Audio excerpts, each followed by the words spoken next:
What's up, this squad? Back with another video. I seen the title going out. Make sure y'all hit the like button, hit that subscribe button for me, please. Y'all see it right here. Listen, what's crazy about this whole thing what's crazy about it is the simple fact that you have Kamala, and this is obviously something that truly just goes to show you on why so much of you have what I call them the Democrats. Have so much of that. How can I say this? They have each other back, but it's on the wrong things.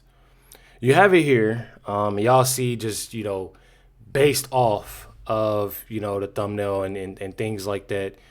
You have Kamala that just bought a $8 million luxury Malibu mansion. Says a recent report exposed just how Kamala Harris' 2024 presidential campaign spent $1.5 billion, I'm pretty sure it was more, in just 15 weeks, leaving the DNC in debt. Check out what she paid for, y'all. $1.5 billion spent in 15 weeks for Kamala Harris. They burned through that on things like Oprah, ad space in the Las Vegas sphere, and ice cream, the important stuff. So top Democrats have got to be laser focused on this, right? Wrong. What that does for our side, it fires us up. It gets us going. These memes of you riding a velociraptor with like a 12-pack and two freaking rifles in your hand. Oh, I know. I'm in good shape. 1.5. It literally says they spent 15 grand on Uber Eats and 9,000 on ice cream. $9,000 on ice cream is insane. I'm not even gonna lie. And it's probably way more. There's things that I can't even really say that's probably, I'm gonna just be quiet. You got it right here. This is Jesse Waters. As Kamala just dropped literally $8 million on a luxury Malibu mansion. And I truly don't get it. I truly don't get it. Says meanwhile she bankrupted the DNC, forced the party to bail her out, her debts, and cashed in on a lost book deal. And now this. That's actually pretty funny. I'm not going to lie. Check it out right here. Kamala just bought an $8 million Barbie Malibu dream house. Here are the highlights. Indoor-outdoor living, a spa bathroom with soaking tub, built-in speakers everywhere, perfect for Doug's spin class. Backyard gets even better. Full kitchen, private putting green, and of course, a big, beautiful fire pit. Because Malibu definitely needs more fires. It's been burnt to a crisp thanks to Democrats, but not Kamala's new neighborhood. It's untouched. Nice going. So Kamala squandered $2 billion in donor money, didn't win a single state, made the DNC pay off her debt, wrote a gossip book and blamed everyone else for her losing, and then splurged $8 million on a Malibu mansion. Not a great look. Mom? Not a great look at all. That's what people fail to realize. I mean, you literally have all these individuals that truly say that they're for you. They'll do this, they'll do that. They'll say that and make up and really just they make a lot sound good. They do more, and that's what people don't get. I feel like they do more, and I know, I can't even say I feel like they do more for illegal aliens rather than Americans. And I say that because it's definitely important that, people truly know that.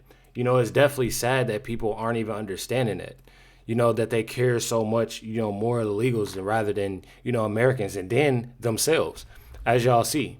You literally have an individual who spent all this money, and literally said that, she doesn't have this, she doesn't have that, and literally just bought $8 million Malibu mansion, which is definitely insane. Check it out. I'm like jumping out of my seat here, okay? This is the same woman who burned through $2.5 billion in 107 days and then had the gumption to go on a book tour, which lasted longer than her entire campaign. Yeah. And because people were cheering on every one of her word salads, she is now so drunk on her supply that, Luke, unfortunately, she is actually considering running for president again. Well, maybe I don't even think she's going to get through the primary, frankly. But where is this money coming from? Somebody needs to answer for it because you know what? The DNC ended up paying for $20 million of her debt. I'm like jumping out I'm of my telling y'all, seat here. it's okay? definitely crazy, and it literally, like I said, man, what bothers me is that so many people don't really pay attention to how important it is to not give in to the BS that they put out, for Americans and for the so-called, voters and supporters. I feel like people need to understand that, and they truly don't. And that's what's sad about it. And that's why I truly try to push, as far as like my channel and what I do every day, because people need to realize what's truly going on. What they putting out, and it's pretty crazy. You literally have here, as the Republican Party now has more billionaire donors than any other party in history. Says they're still the Democrats are still obviously $16 million in debt, and thanks to the failed campaign of Kamala Harris, Tim Wall, who spent over $1 billion in just over 100 days, which is absolutely crazy to me. Check it out. And on Tuesday, the part of the King's Feast that got zero attention from the rest of the media. There were at least 11 billionaires there, not including Donald Trump, not including the King. At least 9 who have voted against Donald Trump in the past, in 2016 or 2020, were there 2 nights ago. But not anymore. Jeff Bezos, Tim Cook, Bob Kraft, all self-made billionaires. There should not be a problem with that. We should not be fighting against people being successful in this country. And it was all on display for the royal family and the entire United Kingdom. They were watching in the UK, and the message was clear. Things are changing here. Billionaires Elon Musk and Sam Altman were also scheduled to be there, but they couldn't be there because they are fighting AI court cases right now. But what happened on Tuesday was the largest collection of billionaires ever seated together for dinner in history. Think about that. And this all happened because of one man. His name's Donald Trump. The Republican Party now has more billionaire donors than any party ever in history, which is a lot better than Democrats can say. Right now, they are still $16 million in debt, thanks to the failed campaign of Kamala Harris. But they each and every day trying to tell President Trump what to do. That's crazy. That's spent crazy. Over $1 billion in just over 100 days. Think about that. In fact, the only 2 billionaires that Democrats still have donating to Democrats are perhaps 2 of the most evil people alive today, George Soros and Bill Gates, who are coincidentally the only 2 billionaires who actually increase their net worth when Democrats are in office, Democrats like Joe Biden. I'm telling y'all, it's crazy. It's truly crazy. Says now Democrats are panicking that Kamala Harris is speaking in a battleground state, Nevada, today because they didn't want her as the presidential nominee again. So not only are myself and you are saying that Kamala, honestly, I really can't even say that though. I don't even really think that I've said that Kamala shouldn't run. Because honestly, if you want me to be 100 with y'all, I feel like she should. Me personally, I feel like she should just so people can stop with the excuses. When I tell an individual, it's because it's President Trump and people love President Trump, man, I feel like it's truly way more than that. It's truly way more than that. And I can't wait. And that's the thing. I want her to, but the thing is that I truly don't think that she will, and she's saying that she is, but I don't truly think that she'll follow through with it because there are a lot of Dems who truly don't support her at all. And I'm going to show y'all. But check this out. Lose in a general. So Kamala Harris has a appearance today in Las Vegas. So, obviously a battleground state that Democrats have to try to win back. And she's making a lot of appearances, and her book tour lasted almost a complete year. And Harris is polling it near the top in the early 28 polls. And Democratic operatives are worried that she's getting the wrong message, that she's electable, and that she's the first woman, first black woman, first South Asian woman, and got caught up in the fact that she knows how to work the White House. But many people believe, and I know I'm one of them, that she is absolutely unelectable. But if she's going to sit there and take up the energy in the room and a lot of the money, it's going to stop somebody else from emerging from the pack, they believe. Just look at the headlines, and you can see that she's failing to read the room. Look at these. New York Times, a California dream. Some Democrats fear Harris picked the wrong race. USA Today op-ed.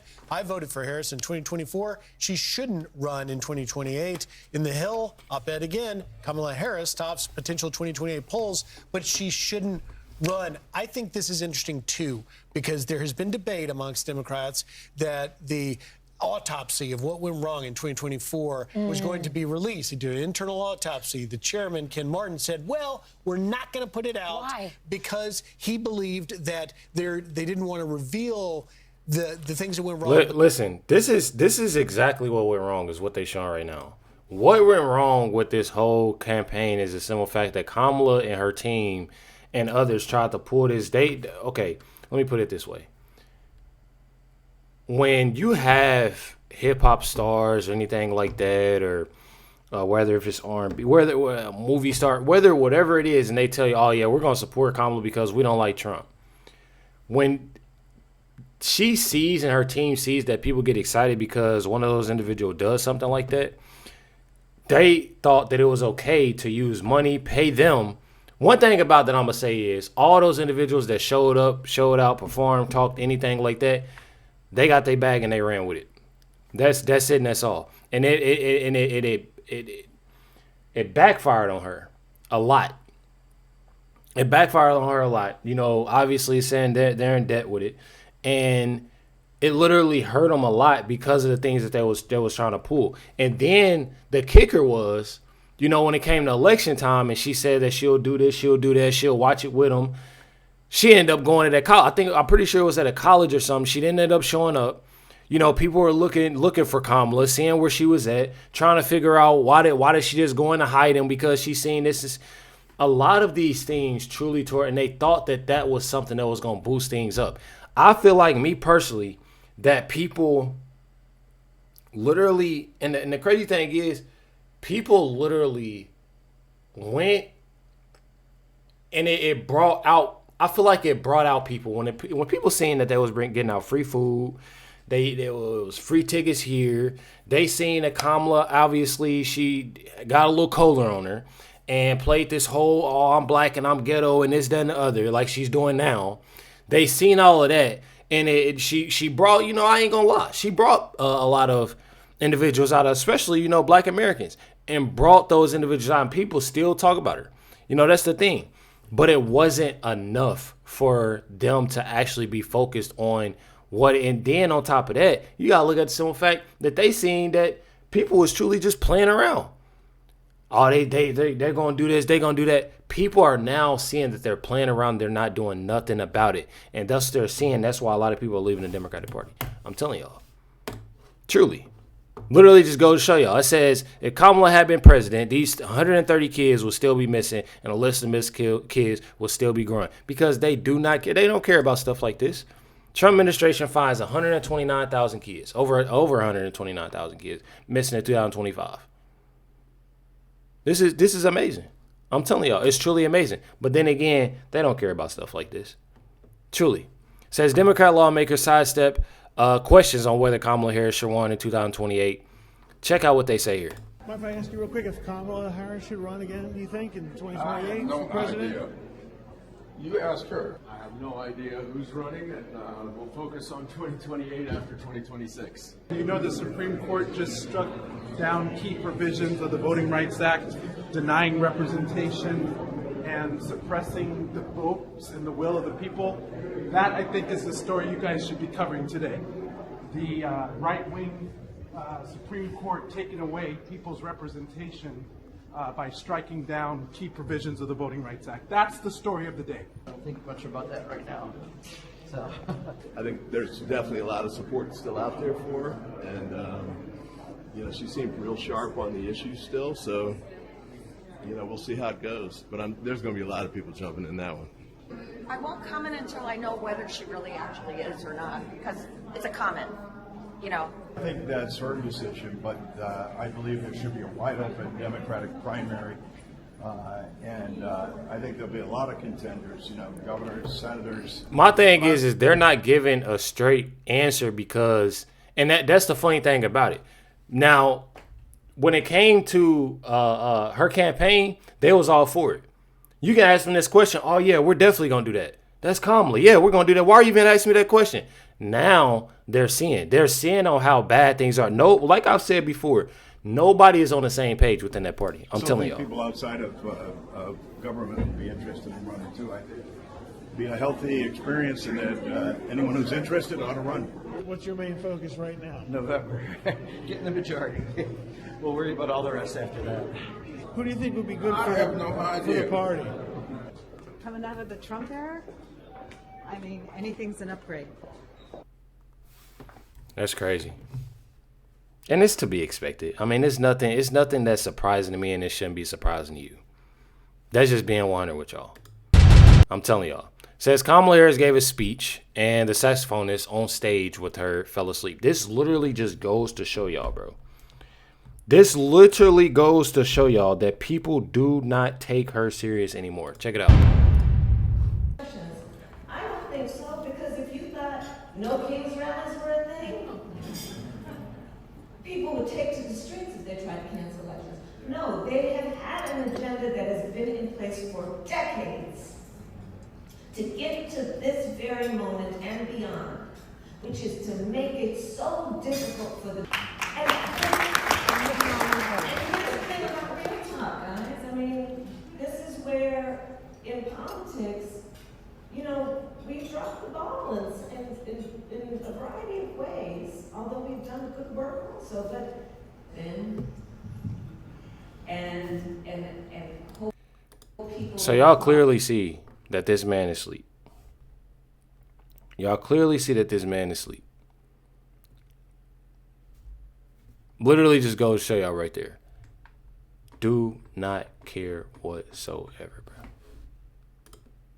Whatsoever. Nothing that she's saying. Wesley Hunt says, thank God for President Trump because Americans saw exactly what was happening. Check it out right here, Wesley. Thank God for President Trump because he was able to unburden us from what could have been. At the end of the day, she was a horrible candidate, and they actually pulled off the most undemocratic coup I've ever seen in the history of this country. They had a senile Joe Biden that they realized that they could not continue to support him, and they literally shoehorned this woman into this position. Why? Because she was a black woman, even though she was not a very good candidate. And look, voila, how could you possibly be shocked with that kind of outcome? And again, you are not going to continue to throw the wool over our eyes. We know exactly what happened. She was a very poor candidate. They chose identity politics over the best candidate moving forward, and they paid a price. Let this be a cautionary tale for us as well. We must continue to focus on the right policies that put America first. That's the reason why President Trump won every single swing district and the popular vote. As we know, the president is a political state of force that we have never seen in the history of this country. We have to continue to build on that, on the America First agenda for the future. And I do think that we will continue to succeed, not just in these midterms, but also in the general election. And one thing about it is that I feel like a lot of people are obviously being on the same page, but there are a lot of people that are leaving the Democratic Party, even if going independent, they're seeing what they truly are for. And that's one thing that I absolutely love. I absolutely love it. I actually, I see every day. I really see every day, something about somebody leaving or somebody switching up. You even have, we talked about John Fetterman. People are literally, I feel like, are just getting so tired of what they're lying about and saying. Their whole agenda is just to push and say, oh, we don't like Trump. Trump is doing this. They literally don't have anything that they truly want to do for Americans. That's their whole thing that they pushing. And it's truly sickening. Hit that like button, hit that subscribe button. Definitely appreciate y'all. Much love, everybody. Catch y'all next one.